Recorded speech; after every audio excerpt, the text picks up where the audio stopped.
세 번째가 인간이 하나님의 형상이라고 하는 것은 세상을 다스려야 될 사명을 받은 겁니다. 세상에서 가장 존귀한 피조물로 만들어져서 하나님과 교제하며 그리고 세상을 다스릴 사명이 있는 겁니다. 그 성경을 읽어보겠습니다. 하나님이 그들에게 복을 주시며 하나님이 그들에게 이르시되 생육하고 번성하여 땅에 충만하라. 땅을 정복하라. 바다의 물고기와 하늘의 새와 땅에 움직이는 모든 생물을 다스리라 하시니라. 자, 그러면 하나님의 형상대로 지음받은 인간이 하나님이 주신 사명에 따라서 세상을 다스린다면 어떻게 다스려야 될까요? 자기 마음대로 다스려야 될까요? 하나님의 뜻대로 다스려야 될까요? 당연히 하나님의 뜻대로 다스려야 되죠. 그럼 하나님이 만드신 세상은 어떤 세상이었습니까? 하나님이 처음 창조하실 때 하나님이 만든 세상은 뭐라고 표현해요? 하나님이 보시기에 좋은 세상이었죠. 그러면 인간이 세상을 다스릴 때는 어떻게 다스려 나가야 되는 거예요? 하나님 보시기에 좋게 만들어야죠. 근데 여기서 조금 우리가 오해하면 안 되는 게 있습니다.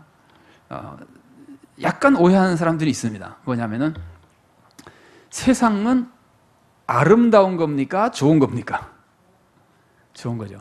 아름다운 것이기도 해요. 그게 틀린 건 아니에요. 세상은 아름다운 것이기도 해요. 그러니까 아름다운 것이 좋은 것 안에 포함되어 있어요. 그러나 우리가 세상을 얘기할 때 세상은 하나님이 아름답게 창조하셨다고만 하면은 조금 하나님이 만드신 세상의 본질을 좀 약화시킬 위험이 있어요. 하나님은 아름답다는 표현이 정말 좋은 것도 아름답다 그럴 수 있지만 우리가 일반적으로 말하는 외형적인 미 이런 걸 만약에 생각한다면 세상은 아름답습니다. 아름답기는. 그러나 하나님이 세상을 아름답게 만든 것에 그친 것이 아닙니다. 하나님은 세상을 좋게 만드신 겁니다. 이 좋다고 하는 것을 영어로 표현하면 good이에요. good. 그러면 좋은 것과 아름다운 게 어떻게 다를까요? 예를 들면 이렇게 설명하는 것이 좀 도움이 될지 모르겠습니다. 시계가 있잖아요. 시계가 여러분 시계를 딱 보면 어떤 시계는 아름답고 어떤 시계는 좀 보기 흉하고 그렇죠. 그죠? 사람마다 취향이 다 아름다움이 다르잖아요. 근데 좋은 시계는 어떤 시계예요? 시간이 정확한 시계죠. 그러니까 기능을 제대로 하는 시계예요. 그러니까 자연이 좋은 자연이라고 하는 것은 자연 만물이 좋다고 하는 것은 기본적으로 제 기능을 하는 거예요. 강은 강의 기능을 하고 나무는 나무의 기능을 하고 그래서 모든 자연 만물이 다 자기 기능을 할 때 세상의 모든 그 안에 있는 피조물들이 행복하게 살 수 있도록 되어 있는 거예요. 그러니까 아름답게 꾸미는 것보다 더 중요한 거는 기능을 잃지 않게 해야 되는 겁니다. 우리가 강을 아무리 아름답게 끼워놔도 그게 기능을 잃어가지고 홍수가 나고 무슨 개관이 안 되고 물 공급이 안 되고 이렇게 만들어 놓으면 안 되는 거예요. 기능을 제대로 살리도록 자연을 하나님의 뜻에 맞게. 그러니까 파괴나 공해 이런 건 아주 극단적인 악입니다. 그러니까 세상을 다스리는 하나님이 첫 번째로 주신 명령이었는데 잘못하는 겁니다. 그런데 그 형상이라는 말 안에는 이런 뜻도 포함되어 있습니다. 여러분 요새는 그걸 안 하는데 요새는 제가 별로 못 봤습니다. 이제 저희가 어렸을 때 이제 젊으신 분들은 좀 옛날 얘기처럼 들리겠지만 동사무소에 가면은 대통령 사진하고 국기가 같이 있었어요. 어르신들은 다 아시죠? 이승만 박사 대통령 사진도 있었고 제게는 박정희 대통령 때도 있었던 것 같아요. 요새는 없죠 그게. 요새도 있나요? 별로 못 본 것 같습니다. 그런데 미국에는 있을까요? 없을까요? 제가 미국에서 깜짝 놀란 것이 자동차 면허 관공서라고는 별로 우리 안 다니니까 자동차 면허를 하러 갔더니요. 자동차 면허하는 거기에 그 면허기관의 최고 책임자 우리로 치면은 청장 이렇게 되는 사람 사진을 크게 갖다 붙여놨더라고요. 그러니까 그 사람들은 그걸 붙여놔도 독재는 이런 개념이 전혀 없기 때문에 붙여놓는 것 같아요. 그런데 이 대통령 사진을 만약에 붙여놓는다면은 그게 어떤 의미로 붙어 있느냐면요. 원래 의미는 이런 의미입니다. 대통령은 온 국민으로부터 이 나라의 정치를 책임맡아서 다스릴 수 있는 권한을 부여받은 사람입니다. 그 대통령이 우리들에게 이런 일을 하도록 권한을 부여해줬기 때문에 나는 그 권위를 가지고 이 공무를 봅니다. 이런 의미를 가지는 거예요. 공감이 되시죠? 그러니까 형상이라는 게 그런 의미를 가지는 거예요. 그래서 전에 애굽이나 이런 데는 그랬다 그럽니다. 애굽이 엄청 큰 나라잖아요. 그러니까 바로는 한 구석에 있으니까 다른 곳에 이제 총독이나 이런 사람들을 보내면 그 사람들이 거기다가 바로의 흉상을 놓고 내가 이 지역을 다스리지만 나는 바로의 명을 받아서 다스리는 것이다. 그러니까 바로의 흉상이 그런 의미를 이제 가진다. 그러니까 우리가 하나님의 형상이라고 하는 것은 우리는 하나님이 주신 권위를 가지고 하나님의 뜻에 따라 세상을 다스립니다 하는 의미를 가지고 있는 거예요. 형상이라는 것이 굉장히 존귀하고 좋은 거예요. 자, 그래서 이제 그 26절에 한번 읽어보겠습니다. 하나님이 이르시되 우리의 형상을 따라 우리의 모양대로 우리가 사람을 만들고 그들로 바다의 물고기와 하늘의 새와 가축과 온 땅과 땅에 기는 모든 것을 다스리게 하자 하시고, 하나님의 형상대로 만들어서 땅을 다스리게 하는 것이 그런 권위를 우리가 가지고 있는 겁니다. 그래서 하나님의 뜻이라고 하는 것은 아까 제가 좋게 만드는 것을 좋은 것을 유지하도록 좋게 관리되도록 해야 되는데, 또 한 가지 하나님의 뜻을 우리가 알고 있는 게 뭡니까? 율법의 완성이 뭡니까? 사랑이잖아요. 하나님의 뜻은 사랑이거든요. 그럼 우리가 자연을 관리할 때 그 자연을 관리하는 모든 것의 목적이 사랑에 있어야 돼요. 하나님은 자연이 어떻게 되든지 사실은 손해가 전혀 없습니다. 하나님은 우리가 경외하고 하나님의 뜻에 따라 관리하면 되는데, 구체적으로는 그 자연이 이웃에게 유익이 되도록 관리를 해야 돼요. 근데 잘 보세요. 우리의 이웃은 우리 옆에 사는 사람이죠. 그런데 우리의 이웃이 조금 넓게 보면은 이 지구상의 모든 사람이 우리의 이웃이잖아요. 지구상의 모든 사람을 이웃이라고 생각하면은 자연을 관리할 때 파괴할 수 있습니까? 그래도 파괴할 수 없지만 조금 더 멀리 보면은, 아까 제가 넓게 봤는데 이제 멀리 보면은 10년 후, 20년 후 아니면은 100년 후에 이 땅에 살아나갈 사람도 우리의 이웃이에요. 어떻게 보면 우리 후손이고 또 다른 우리의 이웃이에요. 동시대에 살지 않을 뿐이지. 그러면 그 사람들에게도 유익해야 되잖아요. 그래서 자연을 관리할 때는 장기적인 안목을 보고 그 자연의 선한 목적대로 기능을 하도록 자연을 관리해 나가야 되는 겁니다. 그런 것이 하나님이 우리들에게 주신 사명이라고 볼 수 있습니다. 그리고 또 하나 정말 잊어버리지 말아야 될 게 뭐냐면은, 다른 사람도 하나님의 형상이라는 거예요. 이것을 놓치면 안 돼요. 내가 하나님의 형상이다, 나는 권위가 있다, 이렇게만 하면 안 돼요. 다른 사람도 하나님의 형상이에요.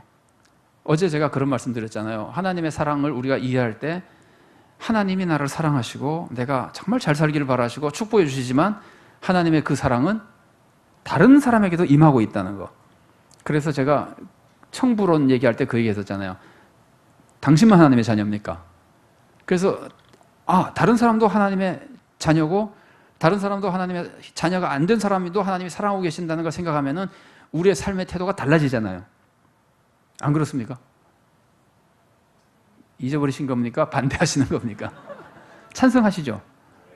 그래서 그것처럼 하나님의 형상이라고 하는 건 이건 더 그래요.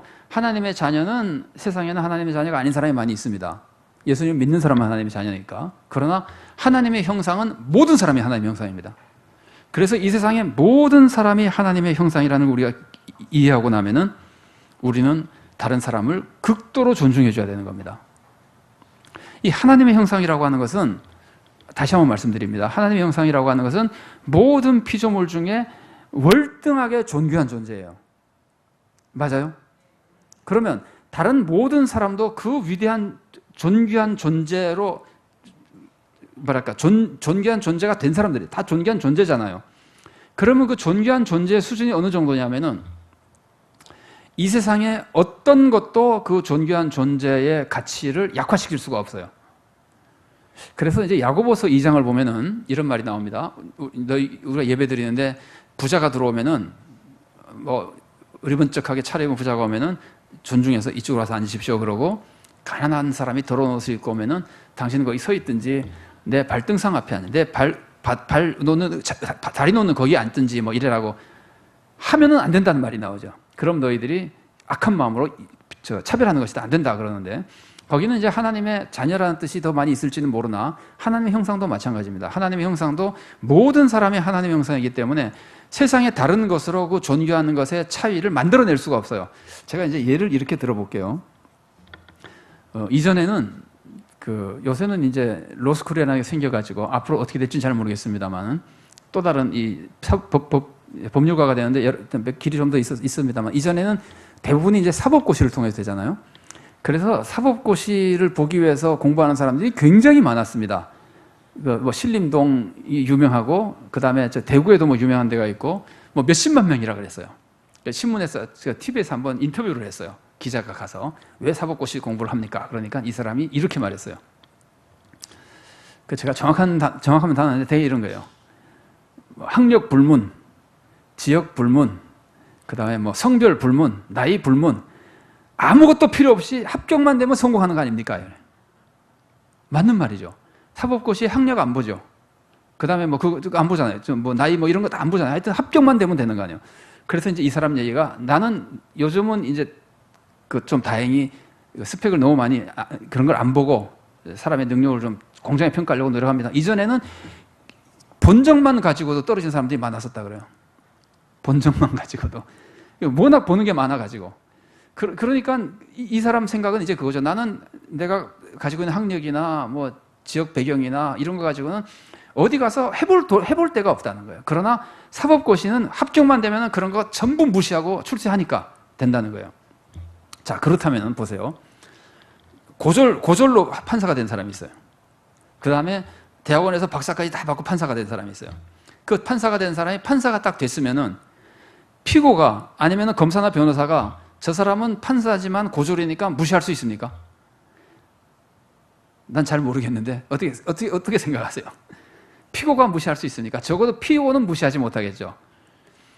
그러니까 뭐 너무 그렇게 세밀하게 생각하지 말고요. 그냥 틀만 한번 생각해 보세요.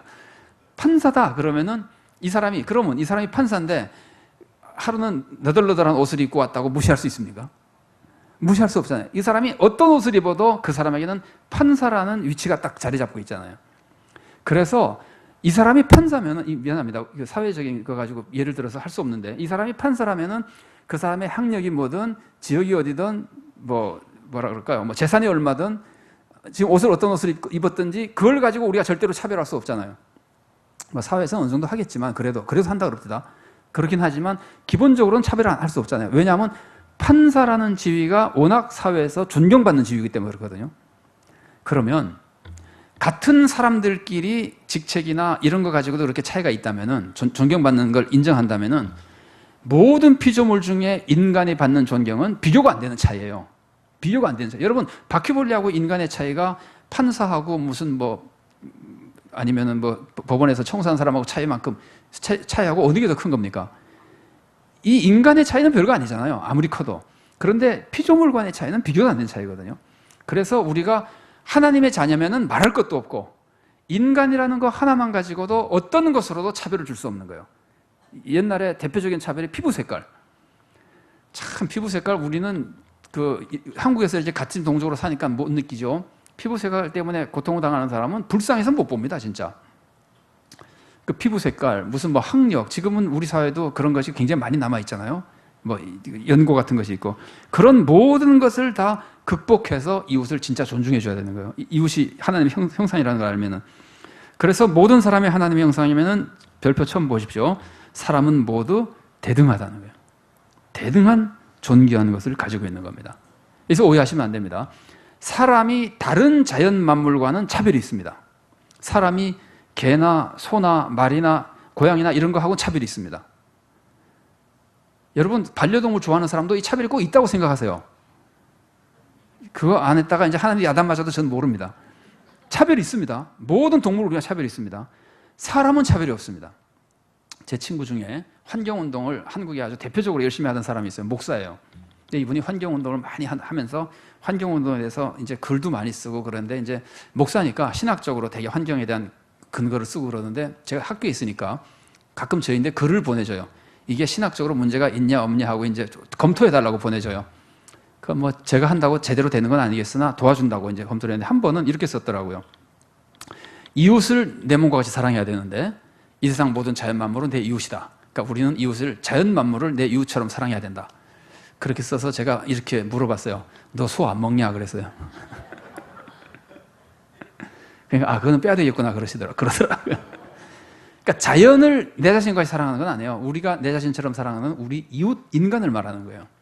그러나 자연을 하나님의 뜻대로 아름답고 좋게 사랑하는 마음 모든 사람에게 유익이 되도록 잘 관리할 책임은 있습니다. 그러나 그것을 지나치게 높이거나 그러면 안 됩니다. 그래서 사람은 절대 우리가 이용할 대상이 아니고 착취할 대상이 아닙니다. 뭐 자연도 우리가 착취한다는 표현은 좋지 않고 이용할 수는 있습니다.